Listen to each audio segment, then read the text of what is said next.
मी या ठिकाणी अतिक्रमणाला प्रोत्साहन देणे किंवा अतिक्रमण कारवाई करीत असताना हस्तक्षेप करणे हे जर कृत्य आढळल्यास माझा नगरसेवक पद रद्दबातल होऊ शकतं हे ज्ञात असताना सुद्धा काही नगरसेवकांनी महानगरपालिकेच्या अतिक्रमण विरोधी कार्यवाहीमध्ये त्यांनी हस्तक्षेप केल्याचा ज्यावेळेला आम्हाला निदर्शनास आला, कुठलाही अतिक्रमण आणि कुठल्याही अनधिकृत बांधकामाला प्रोत्साहन करता कामा नये, ते कोणीही असो, आणि ते length and breadth and width हे जे आहे त्या पद्धतीने अतिक्रमण काढलं पाहिजे आणि त्या ठिकाणी नवीन रस्ता झाला पाहिजे.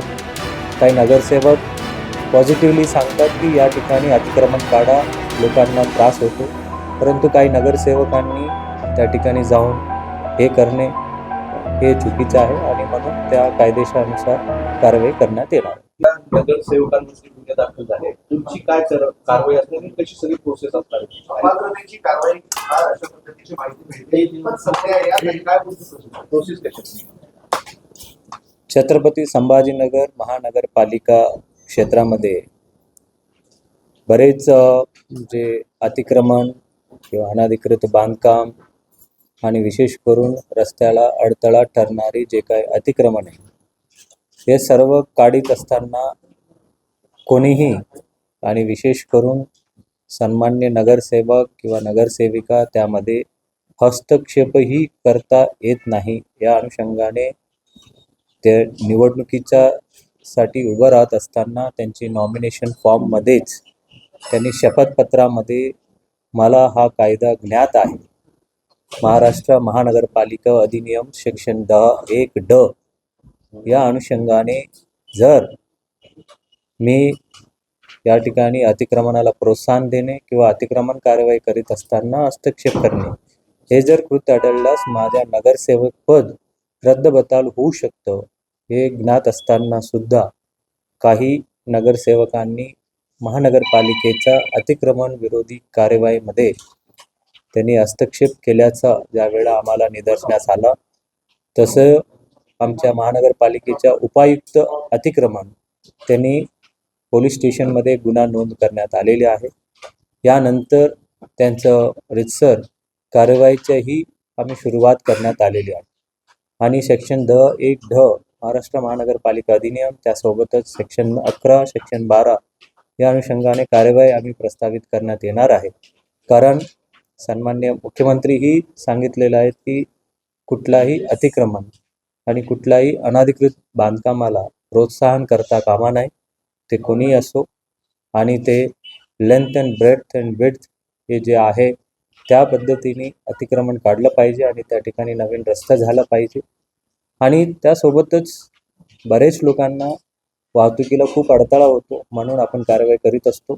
त्या कारवाईमध्ये काही नगरसेवक पॉझिटिव्हली सांगतात की या ठिकाणी अतिक्रमण काढा, लोकांना त्रास होतो, परंतु काही नगरसेवकांनी त्या ठिकाणी जाऊन हे करणे हे चुकीचं आहे आणि म्हणून त्या कायदेशीरानुसार कारवाई करण्यात येणार. कुठल्या पक्षाचे सगळे नगरसेवक आहेत? त्यामध्ये MIM पार्टीचे नगरसेवक आहेत, त्यामुळे त्यांच्या विरुद्ध FIR करण्यात आलेली आहे आणि त्या अनुषंगाने पुढील कारवाई त्याप्रमाणे कारवाई केली जाते.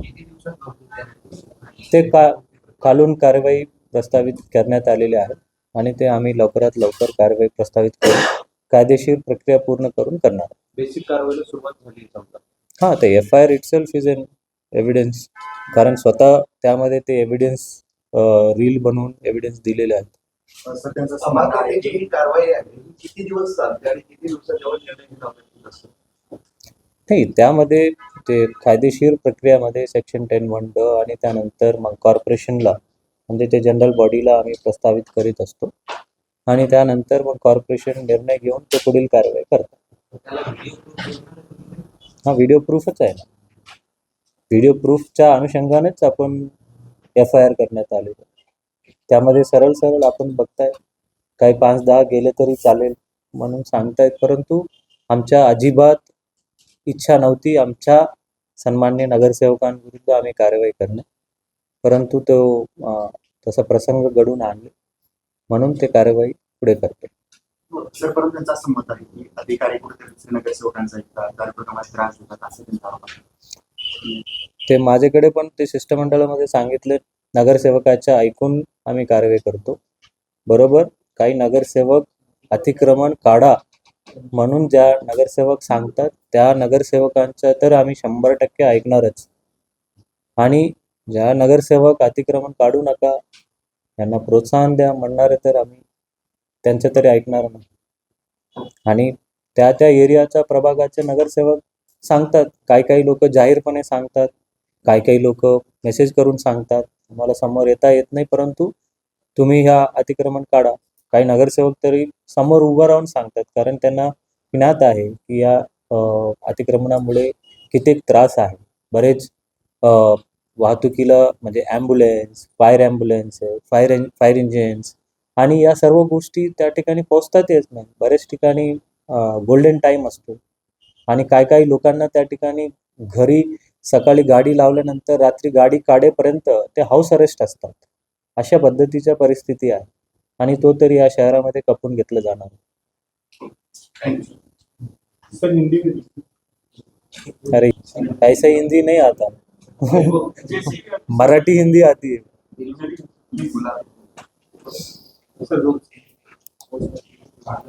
महाराष्ट्र महानगरपालिका अधिनियम सेक्शन 10 सेक्शन 10 एक ड के इसके अनुसार जब कोई भी नगर सेवक अपना निवडणूक के लिए पर्ची भरता है, उसमें वो शपथ पत्र देना पड़ता है कि वो मुझे ये कायदे का एक ज्ञात है और इसके तहत अगर मैं कोई भी चीज़ फॉलो नहीं करूँगा तो मेरा नगर सेवक पद जा सकती है, मैं डिस्क्वालीफाई हो सकता हूँ। ये ज्ञात रहने के बावजूद कुछ नगर सेवक सम्मानीय नगर सेवक हमारे जो कॉरपोरेशन के हैं, तो हमारे अतिक्रमण विभाग की कार्यवाही में उन्होंने बाधा डाली।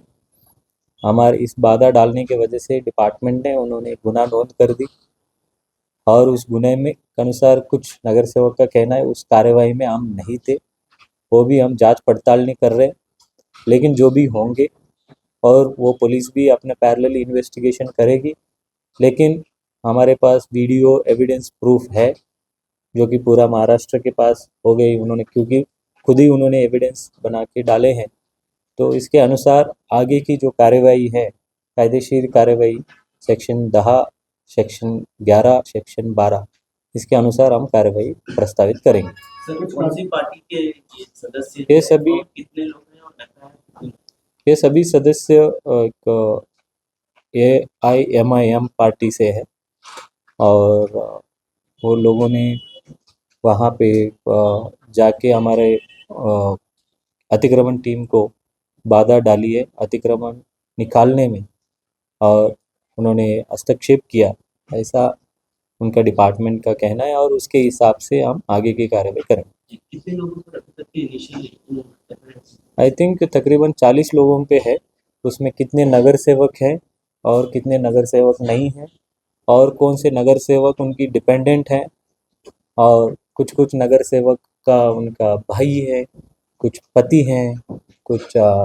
बेटा है, तो वो हम उसका चौकसी कर रहे हैं और जो 40 लोगों के ऊपर तो पैरेलली पुलिस इन्वेस्टिगेशन तो कर ही रही है और लेकिन जो कॉरपोरेशन के महाराष्ट्र महानगर पालिका अधिनियम सेक्शन 10 एक ड तहत वो कौन से नगर सेवक और उनके जो रिश्तेदार हैं, वो जो डायरेक्टली रिश्तेदार हैं, उनके ऊपर उनके खिलाफ एक कार्रवाई प्रस्तावित करेंगे। सर कुछ वो लोगों का कहना है कि ये कुछ पार्षद के कहने पर की गई पार्षद की कहने पर हम नहीं करते, जो हर एक पार्षद जो है वो उनका कहने का पूरा अधिकार है और हम तो बोलते हैं कि जो तुम सही चीज़ रास्ते पे आके भी हमसे रुबाब से बोल ही सकते हो कि कोई पार्षद आके बोलना कि मेरे प्रभाग में जो ये अतिक्रमण हो रहा है ये जाहिर से निकालो, वो पार्षद का तो गलती नहीं हो सकता। लेकिन अगर वो पार्षद बोलने के बाद कार्रवाई करने के टाइम पे अगर कोई हस्तक्षेप कर रहा है तो उसके हस्तक्षेप करने के बाद मेरे पास जो कायदा है अगर मैं वो इस्तेमाल ना करूँ तो फिर वो गलत होगा। सर कोई भी घटना जब घटती है सिटी में, अनुचित घटना जब घटती है उसके बाद ही कुछ राइट होती है, ये देखा वो गया। आमतौर पे वो आपको मीडिया को वो अट्रैक्टिव पॉइंट मिल जाता है, लेकिन हमारा हर दिन कार्रवाई होती रहती है। आई कैन गिव विद दैट एविडेंस। बट जब कोई एरिया में हो जाती है तो वो प्रायोरिटी आपको वहाँ पे ज़्यादा दिखती है। अदरवाइज रेगुलरली हम कार्रवाई अभी भी आपको अभी ये दे रहे हैं। कल कार्रवाई हुई थी क्या, शायद आपने कवर नहीं किया, लेकिन कार्रवाई होती है। लेकिन अलग अलग जगह पे कार्रवाई होती है, लेकिन जब एक पर्टिकुलर एरिया में ऐसा घटना घट जाती है तो वो वहाँ पे इमीडिएटली सभी फोर्सेस एक जगह पे आके कार्रवाई करते हैं। Thank you.